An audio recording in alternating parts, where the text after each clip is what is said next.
Phil, I just need to make that count down 10 seconds. I can't never wait for the 30 seconds to play. So. That's okay. Well, welcome to Beyond the Booth. Phil Harris, along with Randall Cunningham, QB1, and the voice of the Alabama High School Football Scoreboard Show on what station, Phil? WQSB. You always forget that? Yeah. I always forget it because I'm on WDS, WQDS, and I get them confused. So, got a great show tonight. Someone special here with us tonight, and might have a pop-in guest here in a little while too that knows Coach. But why don't you go ahead and introduce Coach Pruett to us? Well, we want to welcome Coach Jamie Pruett of the Ider Lady Hornets on. And, Coach, first off, welcome. And also, congratulations. You won a state championship.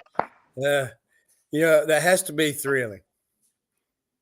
Oh, yes, sir. Yes, yeah, it is. I've been chasing that blue map since I was in high school as a player. And, I finally got one as a coach. So it's definitely a thrilling feeling. Hey, Phil, let me go ahead and ask Coach I only have a couple questions for him, but you brought it up. High school at North Sand Mountain, y'all are a very good basketball team during that period. Yes, sir. Yeah, we were running gun, fun and gun, whatever you want to call us. We scored a ton of points. It was fun to watch, fun to play in that system. Oh, let me tell you what it is. Fun to call games. When y'all were scoring 125 a night too. Yeah, it was crazy numbers for sure. It was. Phil, go ahead with the interview. I wanted to ask Coach about that. Well, Coach, Coach, I want to talk a little bit about that. Of course, you went to school at North Sun Mountain and played basketball, played under Glenn Hicks. I want you to talk a little bit about him. But I can remember one night you hung, I think it was 52 on, I don't know if it was Pisgah or section one night up at North Sand Mountain. But, just to show you, a pretty good basketball player, not only a good coach, but a pretty good basketball player in your own right. Yeah, that was against Pisgah one night. We were big. I think they were in the area also, but that was a huge rivalry. Playing ball. Everywhere I've been, pretty much, Pisgah's always been one of our big rivals. And then, of course, I'm at Ider now, and it's still a big rivalry, us and Pisgah. So, but yeah, back in those days, Coach Hicks was a great coach. Phil was a great coach. He's a great motivator. Me and him still good friends. I talk to him quite often, and I miss those days really. I wish I could go back and play a few more games under him, but you only do what you can do. Now I'm coaching, so I'm on the other side of it. Of course, it was fun. I remember back when I used to call games, and Coach Hicks was so animated. He was just kind of sort of part of the show. It was the basketball game, and then what was Coach Hicks going to do? And it was always fun because he was animated, but he was a great motivator. Oh yeah. You never knew what was going to happen on the sidelines with him. But yeah, he was very inspirational in mine and a lot of those guys that played for him. Not only as a coach, but also a leader, and respect him a lot for that. He taught us more than just a game of basketball. He taught us how to be hardworking, disciplined, and a good leader and mentor for all the guys that played for him. Well, Coach, moving on. Of course, I know you finished your education, at Auburn. Of course, you got your master's at UTC. What made you feel like that you wanted to be a basketball coach? Well, this probably sounds a little crazy.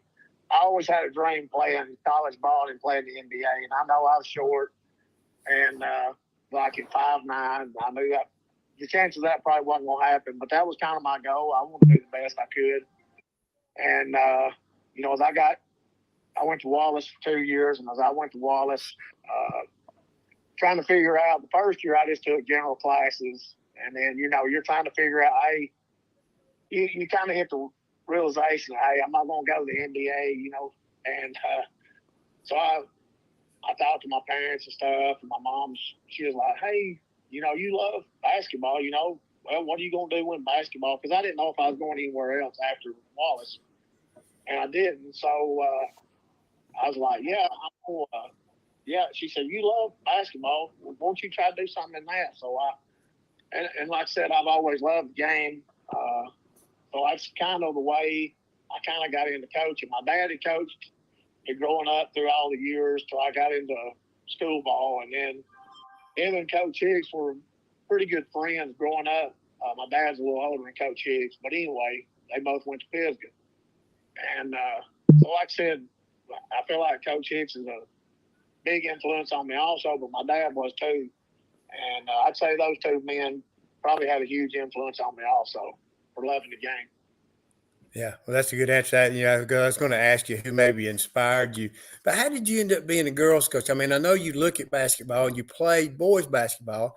What got you lean toward girls' basketball? And I know when we talked to Coach Kyle Finch at Sylvania, he said there was just something intriguing about coaching the girls that he preferred it over the boys. Is that your situation?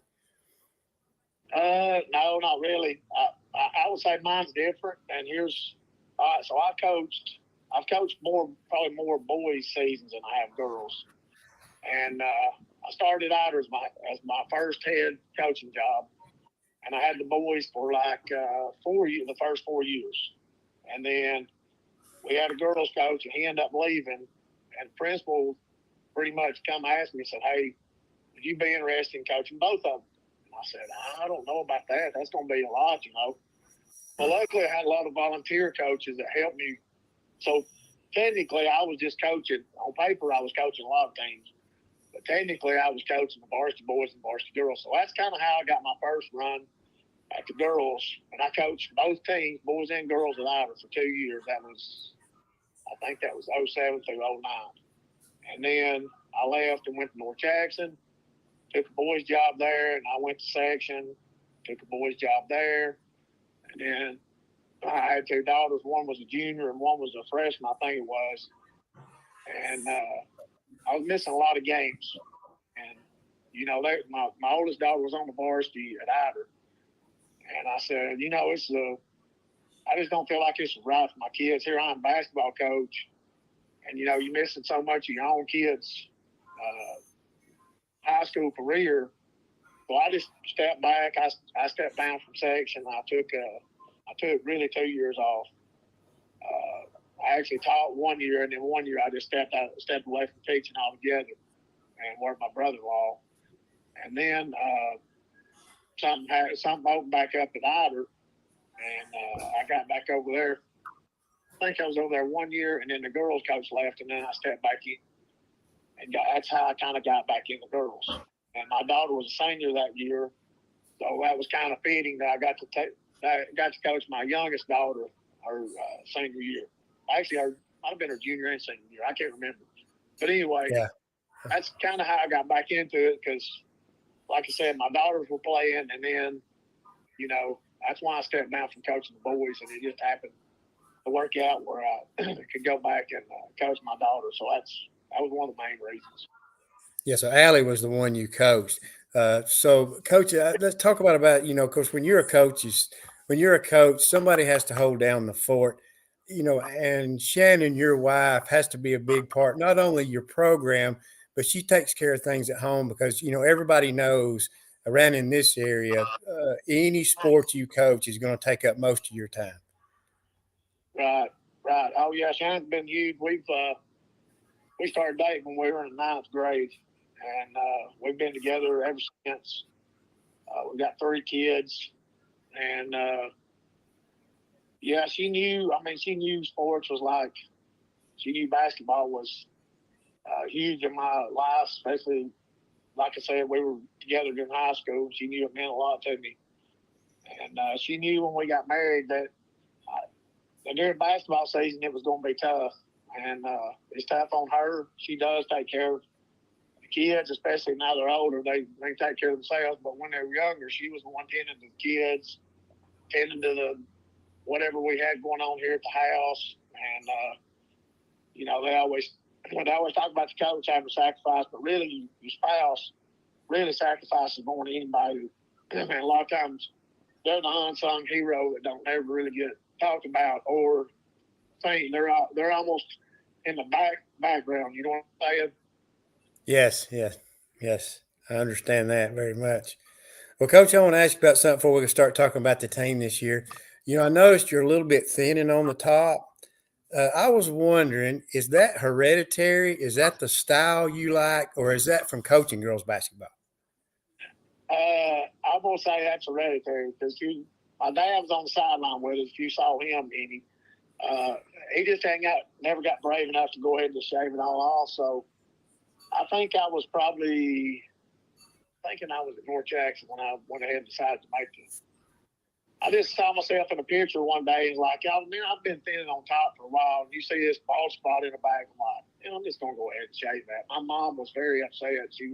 And here I was, probably in my 30s, probably mid-30s, and she got mad at me. And I said, hey, I'm going to shave my head. Of course, she got mad. But anyway, I went ahead and did it anyhow. Phil, I think I deserve a comment on that one too. Okay. Even though I haven't gave up the ghost yet, and I'm holding on to my four twigs up front. I just like to say 3 years ago when I started a podcasting network, had a hair like a clown. Now look at me. Yeah, I will say that. Well, the thing is, I can throw this at people because when I had a bad liver before I had a liver transplant, my hair was getting pretty rough, but now I can't stop it from growing. So now I can kind of poke fun at other folks. But Coach, before we get into talking about the girls and the type of year you had, but what kind of coaching style do you have? Do you call yourself a player's coach? Are you tough on the kids? Do you give them the freedom to kind of be themselves? I would probably consider myself a player's coach. I mean, I've always, and I would probably say the main reason that is, I always try to build relationships. I don't want to say friends, but I guess you could say that. It's kind of a bad, some coaches would probably see that as a bad word, like you've been friends with players. But I always want my players to be able to come off the court. Like, I always want to be able to hang out with them. I mean, and I want them to have that relationship where, hey, if they had something going on that they need to talk to me about, it's always been all the players, guys, girls. I've always felt like, and I've always tried to encourage them to have an open relationship with me, where if they can come talk to me about anything, really. I try to cut up. I always act like I'm a comedian, and I say I'm funny, but really I don't know if I am. Maybe I'm just laughing at my own jokes, Yeah. Hey, I understand. But everybody has a different coaching style, and everything works, in different ways. I mean, some coaches are real strict. Some are lenient. It's just how your kids respond. Right. Phil, can I ask Coach a question about that? And you kind of hit on it.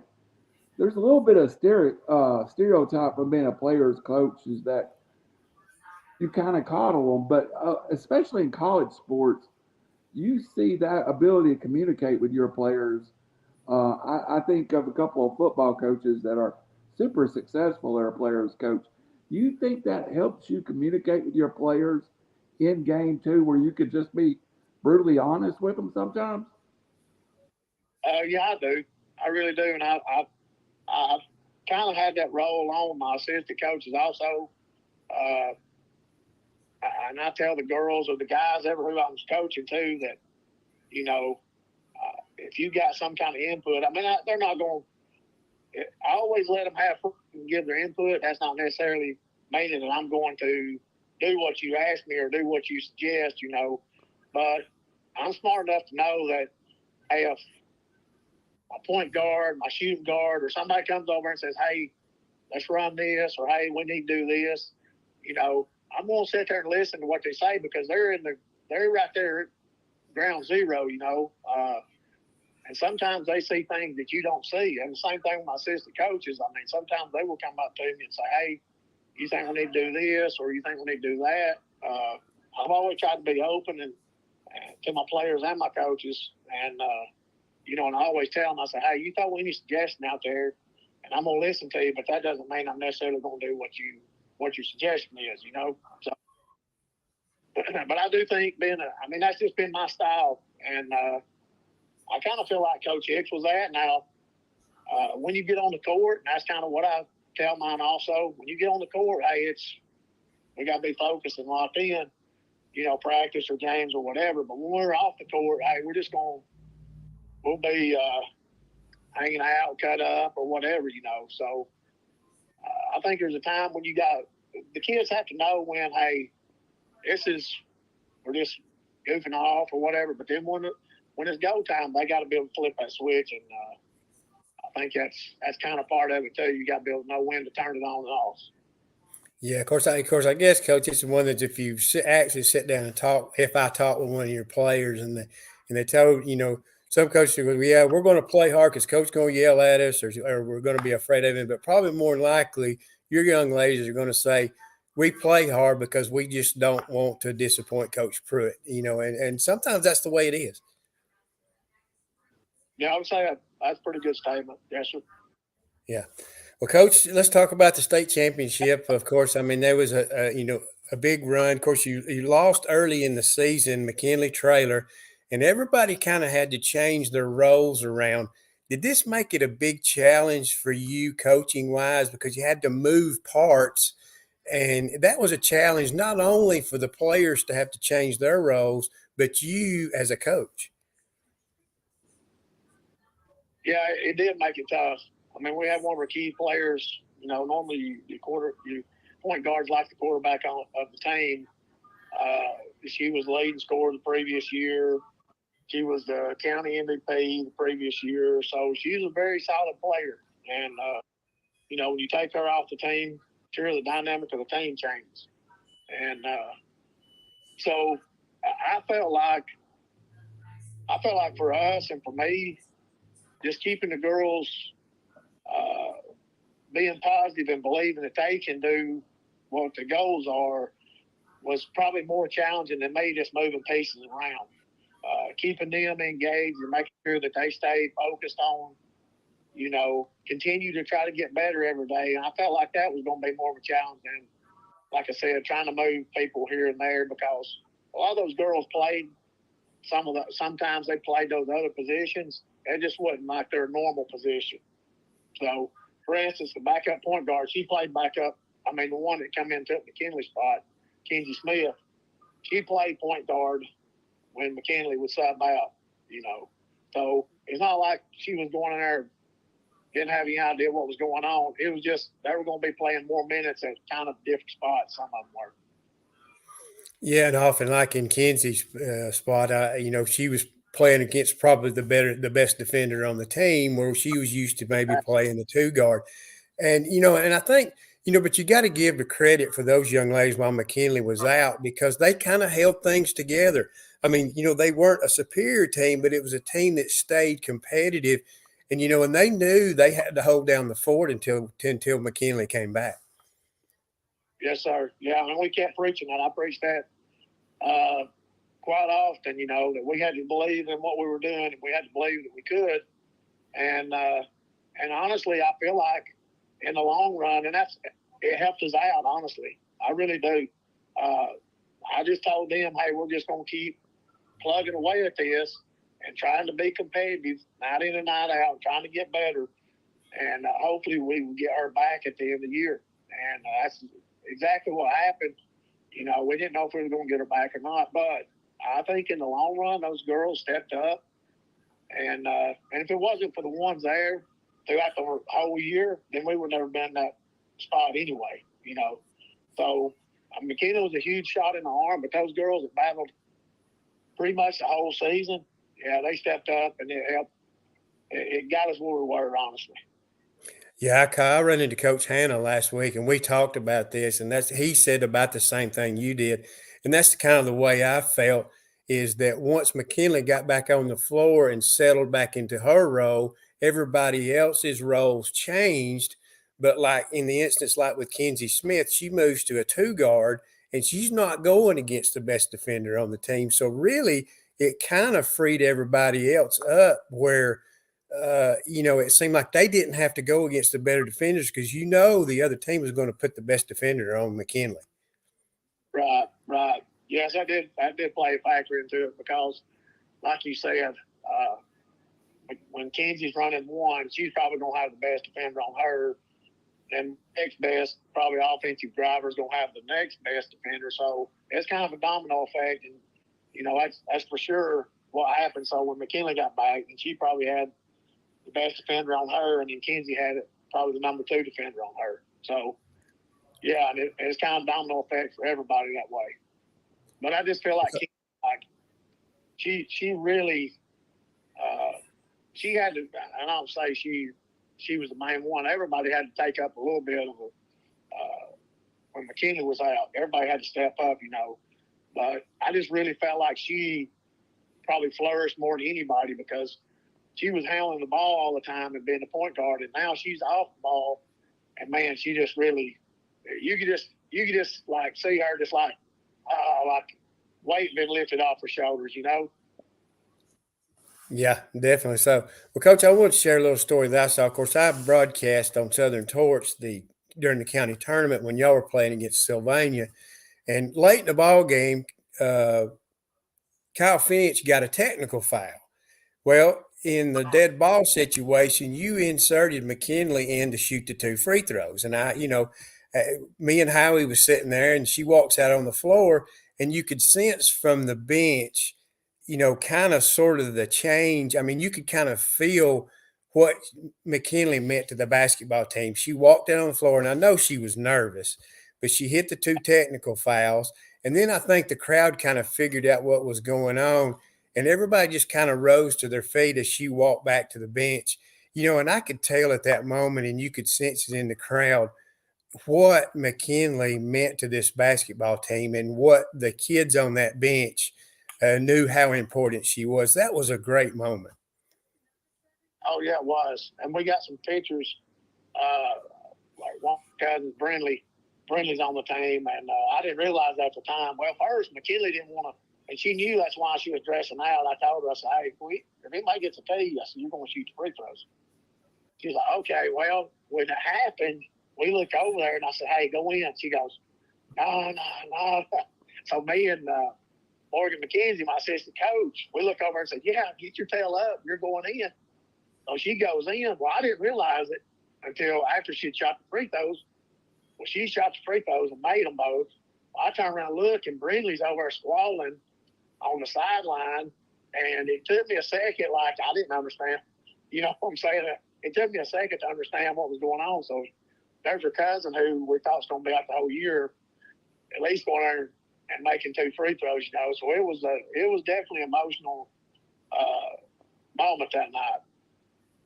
Yeah, it definitely was. I mean, because I could tell I was sitting up, you know, midway doing the broadcasting, but you could sense it from the crowd. I mean, you know, it's one of those moments where you can sense that and how important that moment was, you know, and I'm sure it had a lasting effect. And that let me know right there that not only is she a great basketball player, but she makes her teammates better. Yes, she does. And I think that was that was evident when she come back and kind of got in the roll of things, was that some of the passes she was making that some of those passes we hadn't made all year, you know, not taking away from anybody else, but she just sees the floor so much better than anybody else we have on the team. Well, Coach, of course, you know, then you got into the area tournament. Y'all were the area, you know, runner-up, of course, lost to Pisgah in the area championship, but you went down to Ramburn, got it done down there.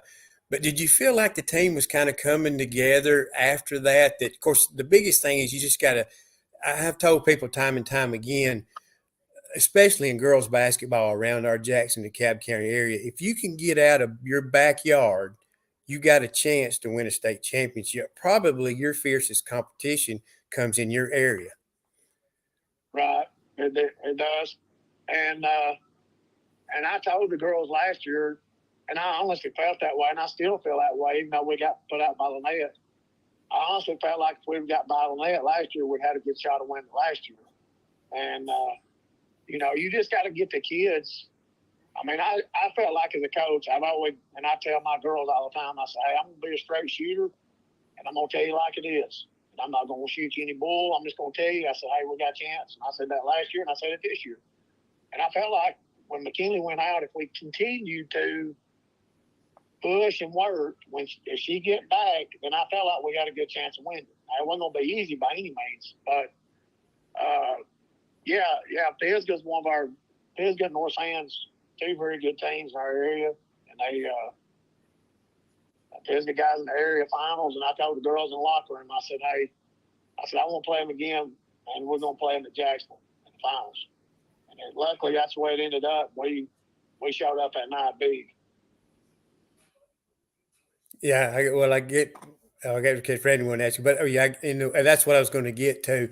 Do you feel like that night, that day against Pisgah, that the team kind of hit their stride? Do you think everything kind of come together that day? Yeah, I do. Yeah, I knew it was. Like you said earlier, we had Ramburn, and I went down there and played well. And then when you was gonna have a tough task against Sandrock, St. Clair girls, tough matchup for anybody. I thought we defended well. Of course, we're undersized. Say it every time. I tell the girls every day, every game. I say, well, we're undersized. That's kind of a running joke around the locker room because we're always undersized. But I thought we defended well there, shot the ball well again, and then like you said, we just come out and played lights out that night against Pisgah. And Pisgah's got a very solid team. We got hot and defended well, and then we just end up pulling away. Okay, of course, Coach. Because I want you to mention some of the ladies on this team. I think you've got two seniors. I think with K.K. Wilborn and Paisley Chapman. But talk about some of the girls, because I know if they're listening, everybody likes to hear their names called, and I can call them out. But I'll let you, kind of mention a few of them and maybe tell some of the roles they had on this basketball team. All right, so throughout the season, the two seniors was Aubree Chapman and K.K. Wilborn. And then we had Paisley Chapman come off the bench and Reese Jones come off the bench. And KK and Aubree started the majority of the year. And then when McKinley came back, I continued to start the same way we'd started for, I don't remember when I started McKinley. It might have been the Sandrock game. But anyway, it might have been the Pisgah game. But anyway, it was Pisgah, I think. And I continued that starting lineup the way we had started throughout the season. And McKinley wasn't starting, I think, the first two games when she was back. And I had K.K. Wilborn sent me a text one day and said, hey, I know, and this is, I'm going to tell you this because I thought it was very touching and very team-like. I'll just tell you. So anyway, she texted me and said, hey, I know it's going to be tough, but I know McKinley wants to start. I'm going to step back. And you can put McKinley, you can start her, and I'll step back. And she said, all I want to do is win. So I just tell you the mindset of some of the girls on the team that, it's we over me, and that means a lot when you got kids on your team that's willing to reduce minutes or not even start and tell you, and that kind of goes back to what you said a while ago about having being a player's coach. That's kind of what I want. I want kids being able to say, hey, what about this, or hey, you need to start McKinley, she needs to be starting, So not only that, but like I said, then players' roles and their minutes change too. So, it's not just one dynamic to start bring McKinley back, but it affects a large part of your team, the one that's playing.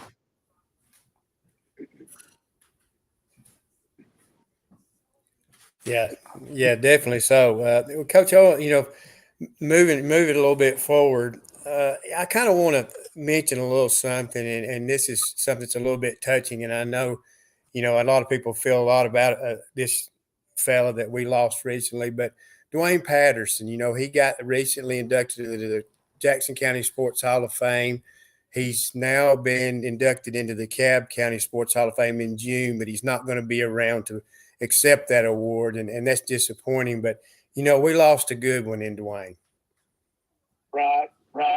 Yeah, he was I just feel like Dwayne and Jason, I usually combine those two because they're always, they were together a lot, worked together a lot. I feel like those two guys, you know, are two of the best that we've had sports writers, and great guys too.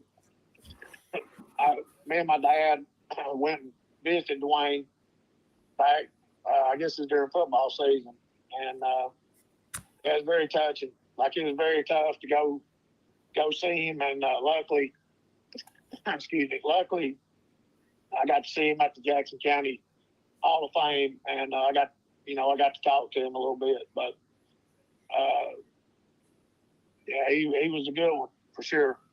Yeah, definitely was. Of course, I was glad he found out that he got inducted before passing. But yeah, he'll be missed because he was definitely one of a kind, one of the best around, and probably could have been a national sports writer if he could have ever would have pursued that. But I think he just loved where he was at.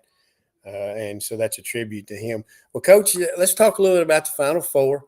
Of course, you know, the last time Ider had won a state championship was 1985, and I'm telling my age here, but that was my senior year. I played at Belhead in 1984. We won a state championship, but the Ider girls under Joyce Beatty won the girls' state championship in 1985. And, of course, Julie Beatty was a big star on that team. She went on to play at Alabama. But did some of the girls come back and talk to this team? Yeah, that was pretty touching too. We just beat Luverne. I think that was on Monday, and we stayed in Birmingham Tuesday. And one of my I'm gonna say she's the bus driver, but she's kind of involved in the school, PTO, and all kind of stuff at the school. So anyway, she had messaged my wife and wanted to know if she'd contacted some of the girls from the 1985 team and wanted to know if they could come talk to us. So I told my wife, I said, yeah, it'd be awesome. So Wednesday night, I'm up there and we had practice, left, and we come back. And there was probably 7 or 8, I guess. I didn't count how many there was, but there were quite a few. They came up there and talked to the girls, and yeah, it was a good thing. I was glad that Jeannie Mann's the one that got them up there, and some of them told stories about the games and about the season, and one of them actually had a cowboy hat that had like state. They wrote state champs, and I think it signed it. One of them had a shirt. She also had a shirt, and some of them had signed that. Like, so she brought out a little suitcase. She goes, "Hey, this is almost 40 years old now." So that was pretty awesome. Them talking to them and telling them what it meant and what we meant to them and to the community, you know. And that if we were to win it, that we'd be one of those groups that everybody would talk about for many years to come. Randy, did you want to add something? No, but I want to bring somebody in real fast.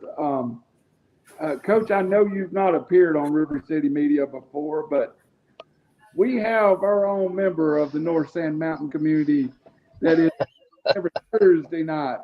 One of the voices of Fight Football. And an ex-classmate of yours, he wanted to come on and pay his respects and just say a couple of things to you. I bring in from the Thursday night River-City-Media crew, it's still real to me, Jeremy Johnson. Hey, Coach. Hey, man. How's it going? It's going good. It's going good. Hey, I wanted to jump on here because I figured I needed to save you from these two guys. So, hey, listen, I messaged you, I think, the day of, and, congratulated you. I think hopefully you remember. I'm sure you got a lot of congratulations on that. I did. And I'm just jumping on. And I will say this. I was a fan. Coach Pruett is a couple years younger than me. And I wasn't good enough to play basketball at their level. So I sat and watched and cheered. But this guy, I know we're not talking about him, and he don't want it that way, but he was one of the best basketball players that I've ever witnessed. And he was the trigger man for that high score in North Sand Mountain offense. So, I do remember that. He's proven out to be a pretty dang good coach. Well, I appreciate it, man. That means a lot. So listen, I was just thinking about what I wanted to ask you, and I was listening as Randall was letting me in here, and you were talking about how it meant, what it meant to the community, and you know, in an indirect way, I got to experience that with my son with Fife a few years ago. Of course, they're used to winning football championships, but basketball championships are, you know, they're few and far between. Um, but t- can you kind of explain, and maybe I'm, you know, making more out of it. Can you explain what it means not only to your community there in Ider, but for DeKalb County, even Jackson County, when we have a team to make a run like you guys did? And do you think I think it goes beyond just the community. Do you agree? Yeah, yeah, I do. And our community, like, has really stepped up. But we've had, and I'm speaking in terms of offering money or ever. They've reached out to me. A lot of them have, and said, "Hey, we want to donate some money. We want to do this just to help out." And sometimes it's for our, of course, our team. They don't have any dog in the race per se. You know, they just want to Yeah. help out. And we've had a lot of people reach out to me and to some other people want to help. And since you said that, it's kind of funny. And when we left to go to Birmingham that last day, Thursday, we had police escorts, we had fire trucks. I mean, we Yeah. had show. We made a little parade through the school, and we get up to the four-way stop, and they've got the word out. So they shut down the four-way stop for about 5 minutes or so, 10. Of course, I know it's a four-way stop, but, you know, it's not like Grand Central State or anything. But, they had that blocked off. We had probably 50 plus people at like 9 o'clock in the morning come up there and stand at the four-way stop at Ider on a cold Thursday morning to watch us leave. And we stopped the bus, got off, and one of the parents had bought us some of those confetti shooter things, and we all got off and made a circle and shot the confetti out. It was a pretty neat deal, really. I mean, I've had people ask me about doing a parade, and I said, I don't know how one wagon parade's going to be, really, in Ider. You know, I don't know how it's going to. Might have to pull out those mules they used to pull out for Mule Day. Yeah. Yeah. I did tell someone, I said, hey, we get y'all's horses and some ATVs up here, and, you know, we could make more out of it than just one wagon or whatever. Yeah. Well, I just got one more question, and then I'll turn it over to the other two guys. But how important was it for you guys to be tested during the season? I think it goes underestimated a lot of times, and we look at records and, oh, they're great record and all that, and we see teams go into the state tournament with good records, but they don't last as long. How important was it for you to have your girls tested throughout the season? And I always try to schedule up pretty good. I mean, I know we played Susan Moore twice, very good. We didn't schedule Plainview, but we ended up playing them twice, Sam Mountain Tournament, County Tournament, very good. Of course, like they said earlier, our area is really tough. Then we played Cherokee County twice. We were they beat the brakes off those at their place.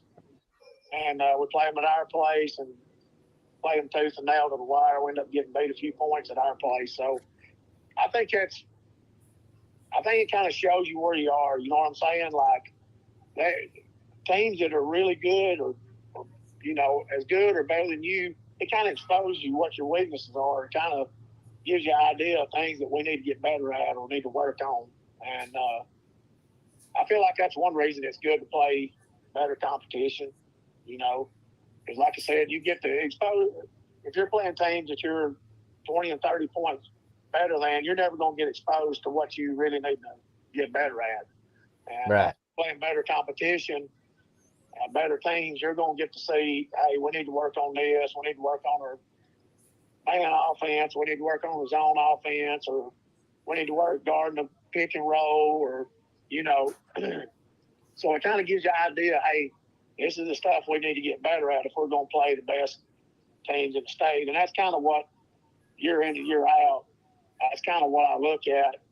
You know, if you feel like your team's one of those caliber teams that can compete at the highest level, you want to know, hey, what's it going to take to beat Marcy, or what's it going to take to beat Cold Springs? You know what I'm saying? So you kind of look ahead and try to see what's best for your team. And every year it may not, you know, you might be running a little bit different offense, or you might be doing something different with defense.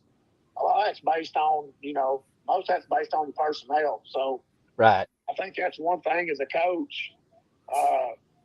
You know, I just feel like you got to kind of change what personnel you have. You know, I like to play man to man, but hey, sometimes you got personnel where you might have to play more zone. You know, so Yeah. So go ahead, Randall. Jeremy, we appreciate you. You got anything else? No, I just say, look, it's always exciting to see a Sand Mountain team bring a trophy home, and always trying to root for them. And so that's pretty close to home right there.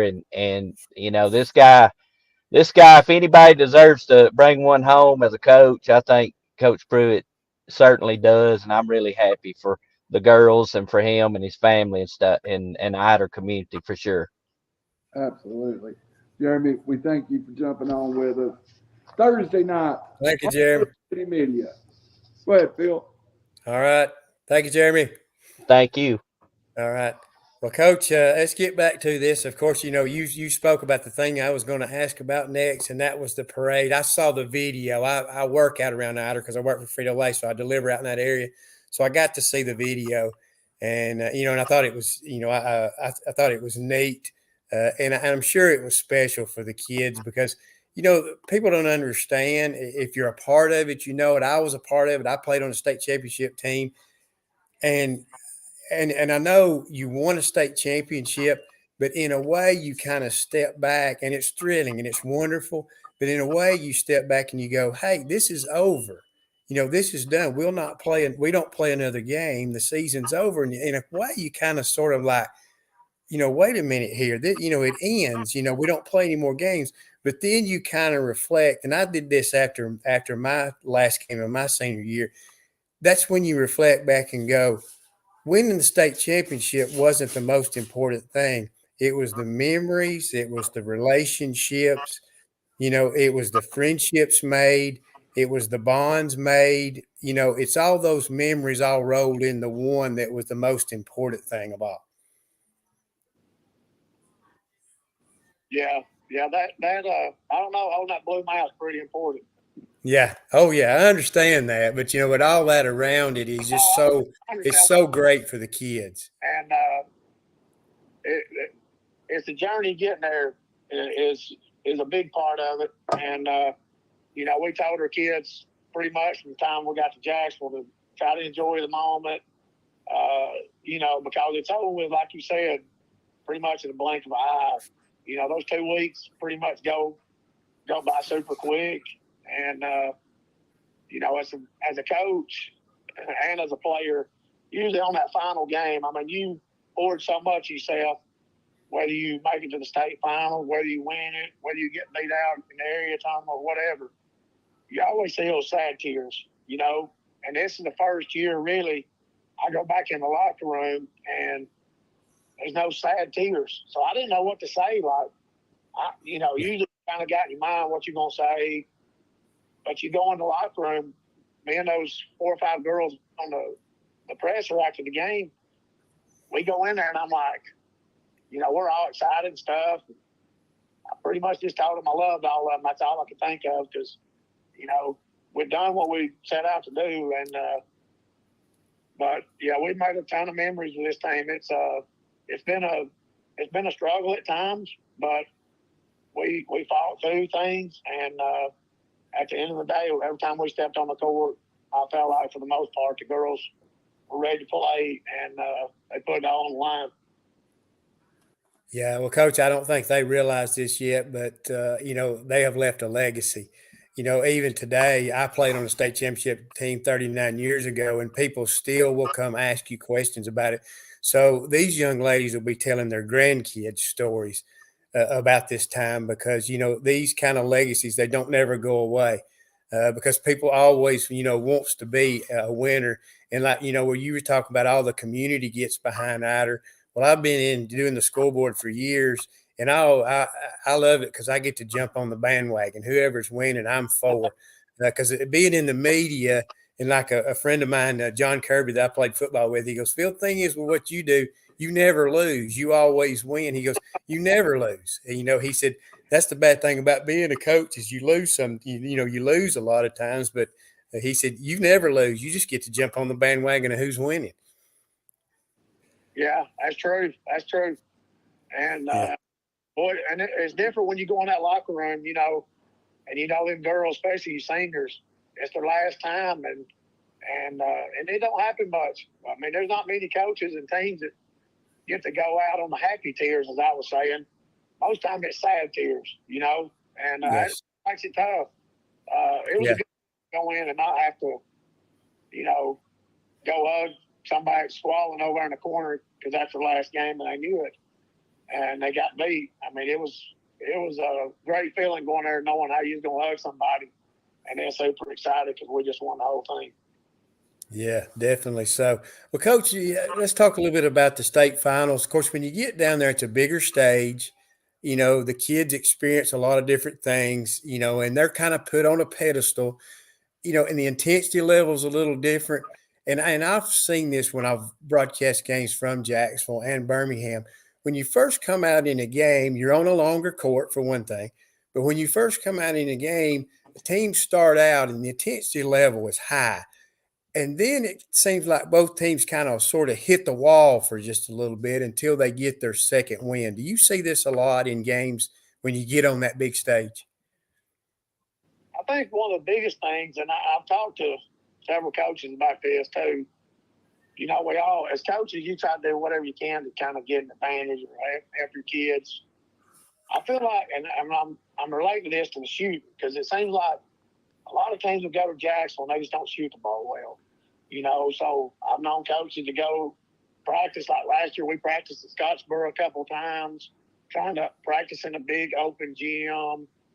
Like you said, the court is a little bit longer, and that does play a factor into it. I feel like nerves is the biggest thing. I mean, really, I do. I feel like people don't shoot the ball as well at Jacksonville or Birmingham. I feel like it's nerves more than it is depth perception or this or that.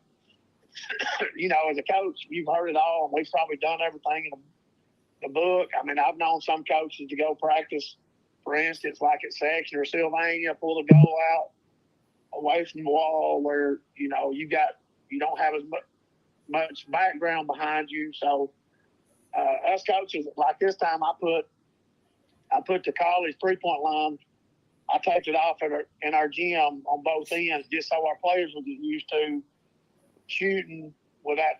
Well, we had blue line.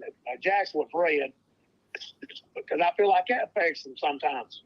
And but I feel like nerves is as big a factor as that. And I feel like you were saying, just the stage, the crowd, the size of the arena, all that kind of plays in. I feel like it points right back to being nervous, tense, Yeah, definitely. So, and I think eventually the girls kind of settle in and get that what I would call second win, and then they kind of settle into the game. But the hard part there is you don't want to be behind very much because I've seen teams that'll start out slow, get behind, and then they have to play catch up the rest of the game, and it takes its toll on you in the second half. Right, it does. Like you said,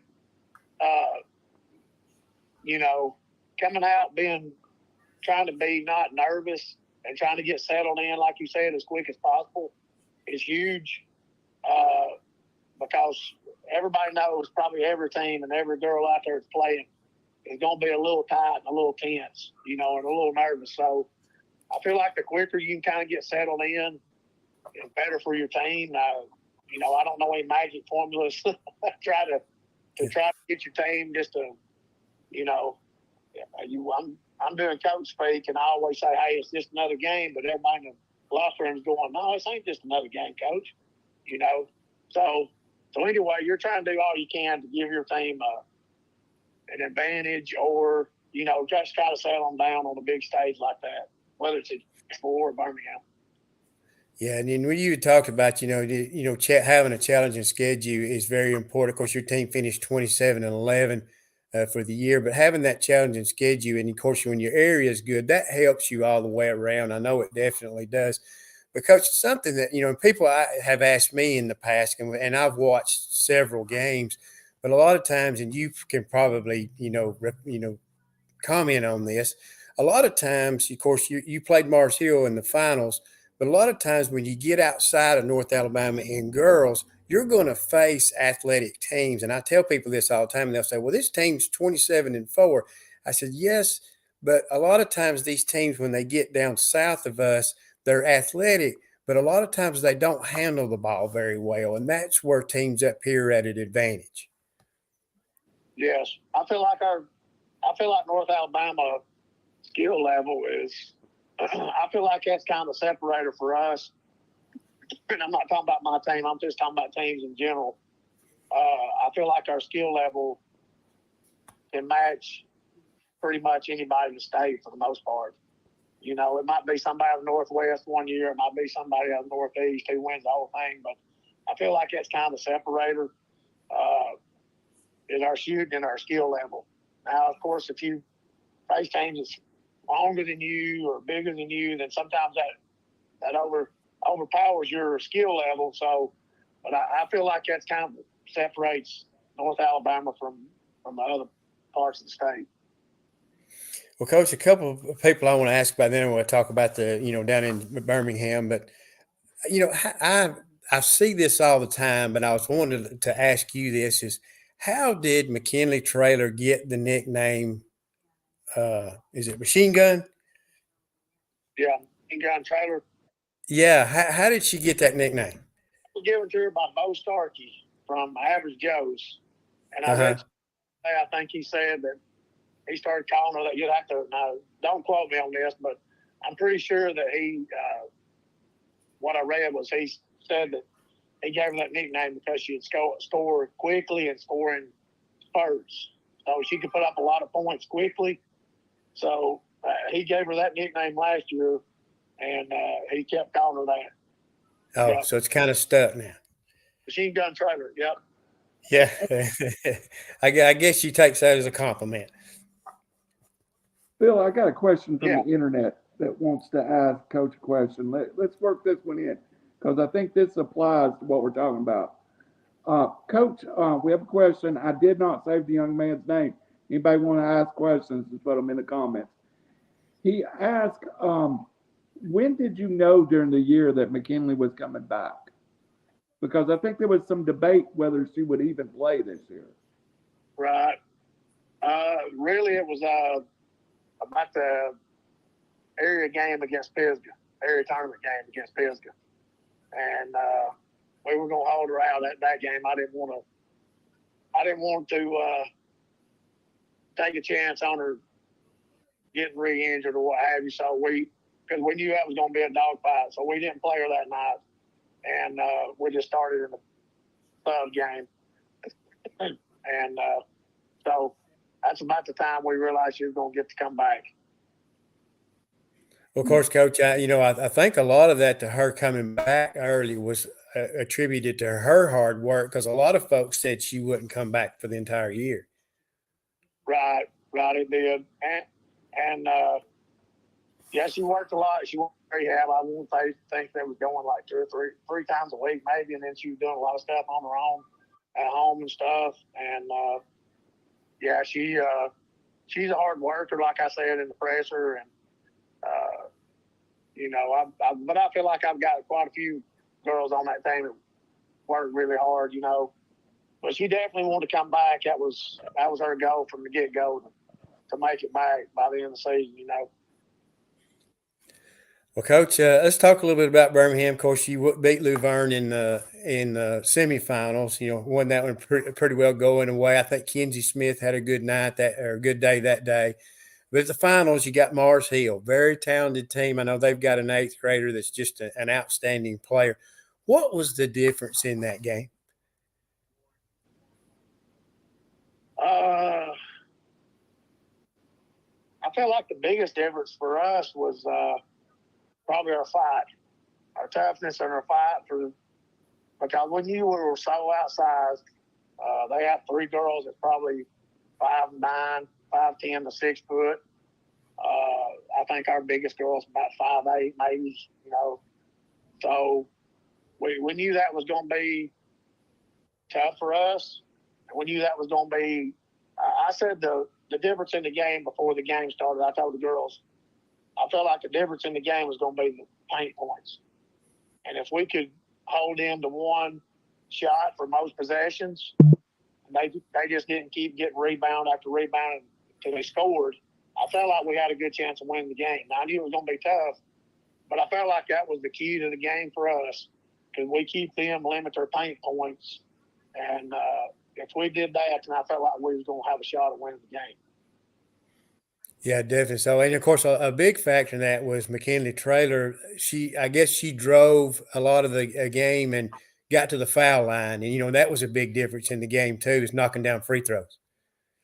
Right. And that's been she's been consistent. Well, of course, she hadn't played a lot this year, but last year she was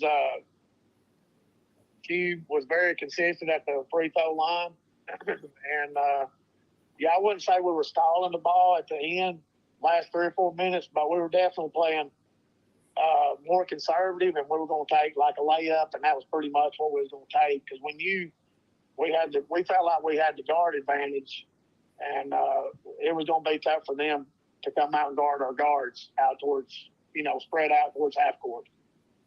Yeah, definitely. So, well, Coach, when you get to this point in the season, of course, there's a lot of coaching goes on, a lot of developing players, but, the kids kind of sort of understand what you want. Do sometimes you kind of sort of sit back and just kind of get out of the way and try not to mess things up, or are you constantly pushing hard? Because a lot of times these kids, after a while, especially when you've been through tough game after tough game after tough game, the game just kind of comes to them and slows down. Now, are you talking about being tough during the game, or are you talking about being tough during Well, I'm talking about, during the game, you kind of sort of, are you still pushing during the game, coaching constantly, or do you kind of sort of let them kind of sort of dictate everything? I would say I'm still at the helm. I'm still in charge. Yeah. But sure, sometimes things happen during the game, and I feel like I've got smart players, and like you said, like we were talking one ago, kind of a players coach. I feel like if my players think, hey, we might want to slow it down right here, then they pull it out, then I'll probably be all right with that. But I'm still coaching at the very end, like I was at the start. So, but like I was saying, sometimes they'll make suggestions or say something to you that you're like, hey, I like that. Let's do that, or let's try this. That they come up with. So, I try to give them much freedom of being a coach on the floor. At the same time, I've got the last say so. You know what I mean? Yeah, definitely what you said before. Well, Coach, during the finals, of course, I know you're nervous during a ball game, but after a while, when you get to coaching, you've got a job to do. But was there a point in the championship game where it was getting down to crunch time where kind of nerves gets the best of you? No, I don't really. People ask me about getting nervous and stuff before games or during the game. I've never been one to get really nervous, honestly. Now, yeah, I might get tired or think, man, we've got this 8-point lead right here, and we've turned it over once, and they've scored and won, And but I try to stay pretty much even keel, I guess. Now I'll argue a call here and there, but towards my players and stuff, I try to be as even keel as I can because I feel like if I'm that way, then they'll be that way also. I know we had a turnover right there towards the end, and they've got a steal and I think a layup. And then I got the girls over there, and I told them, I said, hey, we got this one. We just got to calm down, you know. So I try to stay pretty calm. I'm not going to say, you know, I'm not going to say I'm coaching over there, but I try to kind of keep an even temperament on the sideline. And I feel like if a kid see you acting that way, then they're going to act kind of the way you do. Yeah, definitely. So, well, Coach, when it got down to the point to where, you know, you had the game won, it got down to the very end there, what was going through your head?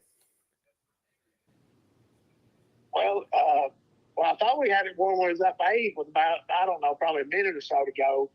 And then next thing you know, we're only up, I think it was 4. And I was like, oh, Lord, we're about to let this thing slip away, you know. That was the first thing. But then once I realized that, you know, we knocked down some free throws and there wasn't enough time for them to come back. It was just almost surreal. Like, you know, I looked around, looked at the stands, looked at my wife. You know, it was just one of those feelings like, which I've never been there, like I said earlier. I mean, I've never won one. I've wanted to win one as a player, never got there. Been coaching and trying to win one for many years. It's just an unusual feeling because I've never been in that situation, you know. And it's kind of jumping forward. Also, kind of what you said earlier. You know, about a day or two after we won the thing, I'm like, who we got next? What time are we gonna practice? You know, you're still in that mindset. Yeah. You've really been turned up for about 2 weeks here, just wide open, and it's hard to get out of that mode. But yeah. I don't know what I thought at that moment, honestly, besides, man, we won this thing. This is awesome. You know? Yeah, Dave. So, you know, of course, and this is a tribute not only the kids, but the fans who supported this basketball team. And, you know, and the great thing about this, Coach, it brings a community together just for a little while. You know, we've got all kind of problems in the world, but for a little while, everybody gets to forget about their problems, go root for the Ider basketball team. And this is this is a community thing, you know, and I know it was great for that community. And these girls are going to remember it for a long, long time. And we tried to emphasize that too. You know, you don't always get this, and I'll refer back to the 1985 team, and the ladies even said that night. I think they lost one senior from the 85 team to the next year, and everybody predicted them coming back winning. They thought, hey, they're going to be back-to-back, and they got upset in I don't know if it's the area tournament, they got upset by Crossville during the postseason. So we tried to reiterate to the girls that, hey, this don't always happen, you know. Seize the moment and go get what we feel like we deserve, and because you never know. I mean, I know we've got a lot of girls coming back and people I'm sure like, hey, they got a good chance of doing this or doing that, but you never know. You can't see in the future. So for us, we were just saying, hey, we got a chance right now. We don't need to worry about next year or the year after that or whatever. We need to worry about right now, and that's what we need to be focused on. So that's all we try to do was focus on getting it done this year, and then after that, then we'll worry about the next season, you know. Well, Coach, there's one young lady I know that's assistant on your basketball team. Of course, I know her mother very well because she coaches at Valley Head. But Morgan McKenzie, I know you got her to help coach this year. Has she been a great, a positive influence on the girls? Oh yeah, she's been a great help. She takes on many roles as an assistant, not only an assistant as far as basketball wise, but she's been great with the girls. She's done anything, injuries, just anything they need, they ask. We call her Mo. Mo's always wanted to jump in there and help out. I told her she's probably done more hair braiding this year than anybody I know of. So she does a little bit of everything, braids hair, coaches. She's a trainer sometimes. I mean, she's done a lot for the team, and she's meant a lot to me and the team. Well, Coach, I want to give you an opportunity before we wrap this up. I know, especially I know several people may be listening, but do you want to give a shout out to anybody in the community and everybody in the community, anybody you want to, thanking them for the support this team has had, because it's been a great run, a great year, and it's been fun for fans like me to keep up with this basketball team. Well, I don't want to call out anybody in particular. You know, you call out somebody and you've left somebody out. I want to say that the fans, especially from Jacksonville on, we've had pretty good support throughout the year, but especially from Jacksonville on, we've had great support. People's been stepping up and helping us out as any way they can. And I felt like we had a huge crowd for us. You know, a small 2A school. I felt like we had a very represented well at Birmingham. And that's good to see when you look up the crowd. You got a big fan base on both sides of the arena, you know, not just in one little area, but that was huge. I guess I'm going to call that one person. That's going to be my dad. You know, he's been there on the sideline with me for many years, and I try not to get emotional. So he's been there in the good times and the bad times. It was good. It was good to look over there and know we won and go over and give him a big hug. Yeah, definitely. I guarantee that is emotional. It would be for me. Of course, also, you know, your principal, Tyler Brooks, he's the one that rehired you, hired you to come back to Ider. You know, of course, he used to support. I understand he's a great person and really supports the athletics. But one great thing going for Ider, new gym, finally a new gym. It's been needed for a long, long time. I was up around the school today and just happened to drive into the lot and see the gym there. That's got to be exciting for the program. Oh, yeah, it is. It is. And I don't know when it was, probably around Jacksonville, I guess. I don't remember when it was. I told him, I said, hey, if we win this thing, that's going to be one of the first things we do is put that trophy in the front of that trophy case out there in the new gym. So it's going to be it's going to be a good feeling when you get to go out there and put one of the first trophies in there is one that your team has won. And like you said, it's going to be a legacy for these girls, you know, no matter what the future holds. But people's going to look back for years at this team and say, hey, you know, was you the coach of this team, or was you a player on this team, or did you know these girls? There's stuff that the people in the community and around our area is going to, you know, talk about for many years to come. Yeah, and also I'm sure, Coach, there'll be something listed with the players' names on it. There'll probably be also a banner inside the gym, so their names will be written down. They're a part of history now, and that's a wonderful feeling. And of course, you're a part of that, and I want to congratulate you. Of course, I'm sure you'll want to win a lot more, but it's got to be satisfying to get your first one, and then now you can go after another one. Right, exactly. Yeah, we're going to enjoy this one for a while, and then we're going to start getting back to work. So yeah, it's a great feeling, and I'm proud for the girls because, like I said, it's been an up down year, and you know, things don't always go good. Things don't go the way you want it to all the time. But we've been pretty resilient, and we persevered a lot throughout the season. And like I said, I feel like that's one reason that we persevered at the end, because we were in some tough times through the year. And I tell them a lot of times we try to be like a family. And, you know, a lot of times you got family problems, you got family issues, and you try to work through those the best you can, because being in a family is not always everything don't work out the way you want it to. So,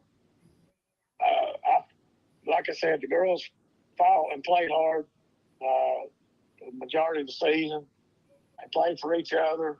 And that's ultimately why we end up winning the whole thing, because we battled and fought, you know. And even when things didn't look good, we got down 7 in I think it was the third quarter. We didn't panic. We didn't go crazy. We just stayed calm, and we chipped away and got back and got the lead back. So it's kind of been our season this year. As we fought and we believed that we could win the whole thing. Well, and then one thing they get to do too, they get to sing "We Are the Champions," and that's always great. Yeah, that's good. Yeah, that's real good. Well, Randy, I'll turn it back over to you. Thanks, Coach Pruett. We enjoyed it. Glad you came on. Maybe we'll talk to you, sometime next season at some point. But it's been a thrill sharing a little bit of the story of the program and your story. Also, it's always great to learn a little bit about other people in the coaching profession. Yes, sir. I appreciate you guys having me on, and I look forward to talking to you guys again next year. Hey, Coach, you're welcome here anytime. You just let us know. There's always a spot here for you, and if you'll put up with Jeremy Johnson, you can do anything. Coach, I was going to tell him I appreciate him. I was going to tell him hopefully I didn't have to pay him too much, to say those kind words for me. Maybe I'll text him here in a minute and ask him how much I owe him. So, well, appreciate him coming on here and saying what he did. Whatever you pay him, I'll make him give it to me anyway, because I'll let him come on. Okay. So. Coach, I got one question. We're going to let you go. You give us a short answer if you want to. Okay. Whatever hit your man from the internet, they wanted to know, are they a moment during the season that we haven't talked about that you think was clutch to you getting to the finals and eventually winning a state championship? I don't know. I can't say one particular moment. I'm gonna say the biggest thing for us was clinching that area regular season, and that way we got to host. And I felt like that was huge for us, because I feel like if we don't clinch, then anything could happen. I just felt like that was instrumental on us doing what we did, was us clinching that area tournament and getting the host. And I thought that was the biggest thing. I can't say one thing throughout the season. I'd say that is the biggest thing on us getting down there and winning that whole thing was our girls that had, like I said earlier, without McKinley, they kept persevering and working hard. And we got that area tournament host, and I felt like that was, without that, I don't think we'd have won the whole thing. Don't even know if we got out of the area tournament. Well, Coach, one thing I want to add, and you kind of sort of to spin off of that, winning this state championship, and I know you had to have seen this. Did you get to see the look in the girls' eyes? Because that had to be thrilling if you were able to do that, because, you can see it in their eyes when something like this happens. Oh, yeah. I changed my profile picture. I think it still is, when the girls, which we kind of got scolded. I did, I guess. When we run out there, okay, that's just kind of like when the buzzer went off, the girls ran over and just tackled each other. I mean, those moments you can't make up, That just shows you how much they put into it, how much we put into it, how much it means to them. That's not fake, that's, you can't fake that stuff. And then when we ran out there to get the trophy, those moments like that just show you how much it means to all the girls, because they've all put a lot of time and effort into it. Hey, Coach, I know you can't see, but we got a picture up that where you come in running out to get the trophy. And when I looked at that picture today, I got cold chills just thinking about achieving and how they felt there. So that had to be a special moment.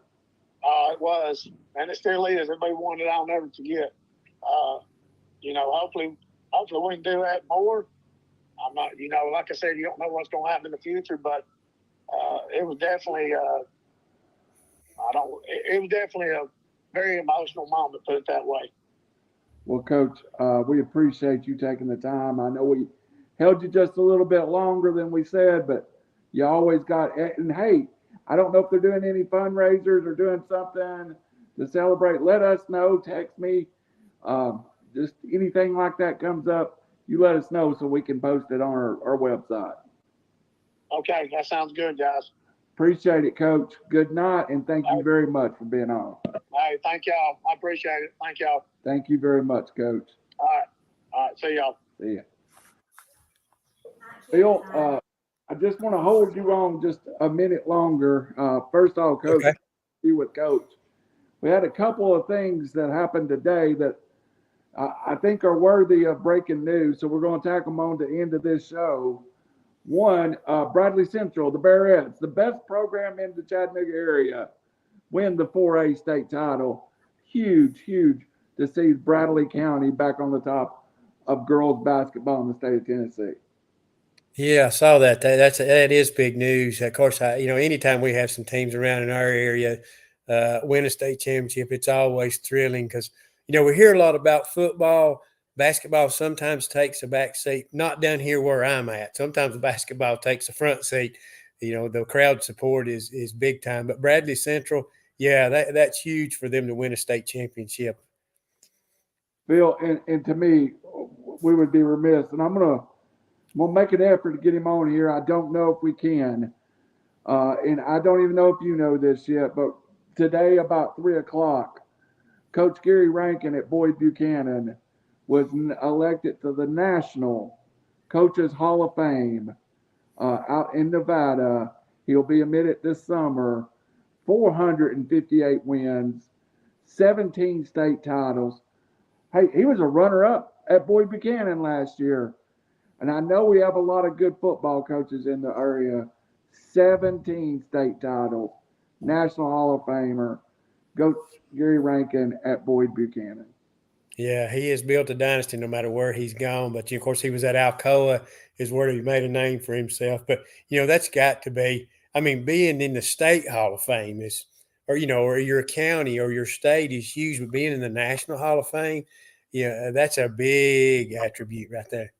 Of course, he started at Murfreesboro, won titles there, went to Alcoa, and nobody could beat him. I'm in that 3A region. I went up there twice and tried to beat him, and just you can't. And then, of course, last year to be closer to his family, 2 years ago, he moves to Boyd Buchanan and turns that program around instantly. Yeah, it's a tribute to him. And, of course, they're going to be good as long as he coaches, and it's amazing that how many years he's coaching and he still has that fire to keep on going.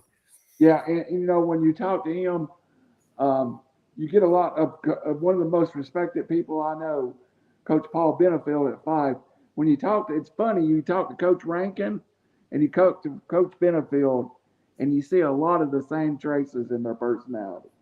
Oh, yeah, definitely. So, I'm sure they're both hard-nosed, tough, and no nonsense because the thing is what their system works, so you can't really go against the system because what if he tells you, you do what he says, then you're going to have the results. So you can't fight with him. Best thing to do if you don't want to be sold on the system, you just don't play. Yeah.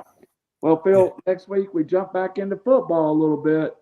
One of the fastest growing programs, one of the most, I guess, turned around programs. If you follow RiverCity-Media, even on the Facebook where we post news, I think I've seen 5 Hickson football jerseys go up in businesses. Buffalo Wild Wings, Bud's Outdoor.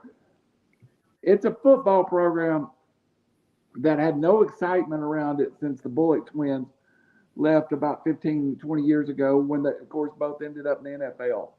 But next week, we've got a special guest, former UTC defensive lineman, now head coach of the Hickson Wildcats, Coach Nicholas Rivers. It's going to be a pleasure to talk to Coach about how they've turned that program around at Hickson. Yeah, definitely so. And what you're talking about is the jerseys going up in businesses. That means community pride, and people's asking for that type of thing. And, and I guess people can walk around the community that works in the Chattanooga area, can walk into work with a little pride because, nobody wants to go in when you're 1-9 and 2-8 and 0-10. But if your team starts beating some folks around the area, that chest pokes out just a little bit and that pride comes out. And not only does it happen in the school, it happens in the community. So that's an attribute to the community and also to those kids that are working hard to put Hickson on the map. Yeah, and used to be maybe 2 of those sponsorship signs. I saw them hang about 4 in the last week. Of course, my daughter goes to Hickson, and we live close enough to the stadium. We hear the band play on Friday night. So, of course, we take a lot of pride in that. So, next Monday here, and folks, if you want us to get more, we've talked about going more days and stuff. By the response we're having, may be necessary at some point, Phil, go a couple days a week. But we appreciate the support. Like and follow this show, River City Media, and just we'll bring you as much entertainment as we can. Yeah, we don't have really locked in anybody 2 weeks from now, but I know that Kerry Ellison from girls basketball coach at Pisgah has agreed to come on at some point. The time we wanted to get him on spring break, so he's going to be out of town. But I told him we'd get him on sometime in April. And we've got some other ideas of bringing some folks on. Going to get back towards spring football practice here for long. So the focus is going to change to football for a little while. And I'm also hoping later on that we can get a couple guests on, like here in DeKalb County. We've got the DeKalb County Hall of Fame banquet is in June. Maybe we get a couple of those people to come on and share their story. Maybe Coach Benefield come back on. But I got a couple of fillers out there to see how that goes. But, hopefully the show will keep growing. I know everybody that comes on enjoys it. Because we don't really put them on the spot, but we ask them questions, to kind of sort of find out their story, and maybe folks finds out some things about people they didn't know. Yeah, that's what I tell everybody. You get to know, and I'm blessed, 32 years in some form of media field, got to know so many good coaches. And Coach Rivers is one of those. You talk Coach Pruett. This show has turned in. We started to do it with the goal of doing news and news stories and all things, but this hour has become about the coach, and it's be about the coach, and you find out things about the coach. I did not even know Coach Rivers had played at UTC until we started interviewing here, and you find out he had this great college career. There's always something more than you know about the coach. Oh yeah, there's always something you dig in deep. There's a storyline. There always is. But that's what makes it fun. Because they educate you. They tell you a few things that you maybe didn't know. Because I didn't realize Coach Pruett had 3 kids. I didn't realize he was the father of 3. I didn't realize that. I knew his wife's name was Shannon, but I didn't know he had 3 children. So you're always going to learn something. Well, and in that guest list, we've got a commitment from Tim Starkey at Marion County. 5-5 his first year, Phil. 10-0 his second year, and he's got a son that is rising to play for his dad next year.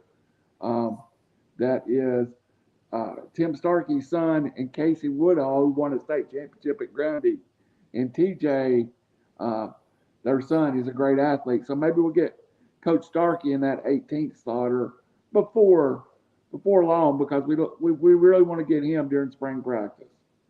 Yeah, because spring practice, most people are having it in May, so we're winding down basketball. I want to get a couple of people in there before the basketball winds up. But yeah, we're about to get back into the football again.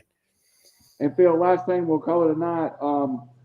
Feedback from the Tyler Van Show. I want to tell everybody how much I appreciate the feedback, and the Ider folks that were on here tonight, this is one of their, I think we had the football coach on once, now him. When they're on here, if you want to ask them a question, just fire it off, and that's what my job is. I field a lot of the questions coming in. So our goal is to make this even more interactive, Phil, and make it where, somewhere in the next few months, we'll have a second phone line set up so folks could even call in and ask the coach a question directly.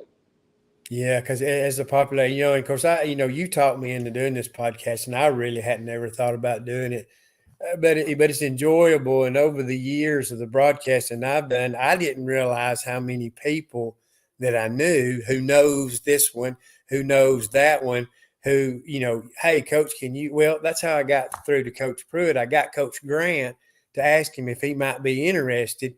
And Coach Grant told me he thought he probably would, so he sent me Coach Pruett's number, and so I got in touch with him. So, it helps to know somebody who knows somebody who knows somebody, and of course, we want to get everybody on we can, because like I say, in the end, I think they really enjoy it.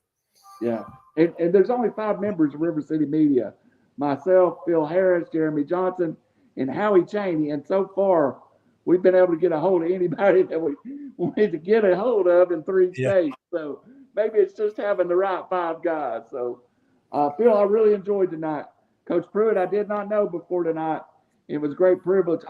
He talked about his dad, Mom. I got cold chills because, that is special.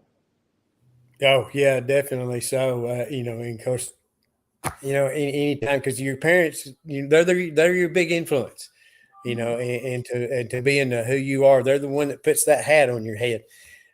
So, that had to be, and I'm sure Dad was just as thrilled for son as son was for Dad. So, I think it goes both ways. Well, for Phil Harris, you got anything else to finish up tonight, Phil? That's about it. I just enjoyed it. Hey, we're the ones.